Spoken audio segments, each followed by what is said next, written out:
Tahai, Director of Mission Impact at YWCA Tulsa, and you're watching the Real Talk Tulsa Webcast. Today we're going to talk about the 5 building blocks for a successful diversity and inclusion initiative. The first building block is starting at the top.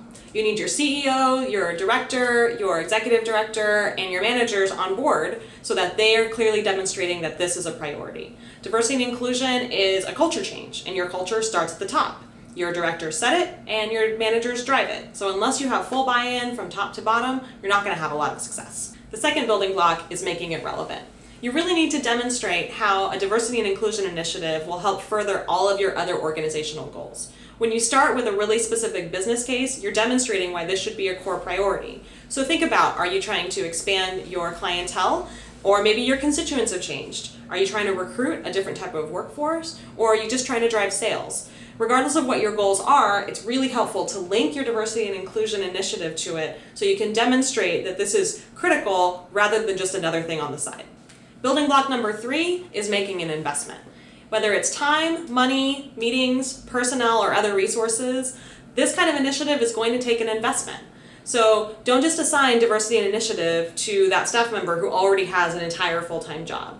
Likewise, don't assume that it's not going to take a little bit of funding to make it happen. And most importantly, make sure that the diversity and inclusion work that you're doing has some power to make some change. Because ultimately, you can't change your culture unless you have the authority to change some of the rules and reflect on some of your policies.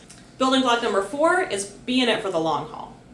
Culture change takes time. It took a long time to build the culture of the organization as it is today, and it's going to take some time to build the new culture that you want, that is truly inclusive and lets everyone in your organization show up as their full selves. And the final building block is starting internally first. You wouldn't invite someone over unless you've cleaned up your house first, right? Likewise, it's important to start internally within your organization. Look at your culture, your practices, your norms. Are they aligned with your diversity and inclusion principles? If so, then look outside. While it may be tempting to update your marketing materials or start a recruitment strategy, it's really important to get everything that's going on inside your organization cleaned up first and then go outside.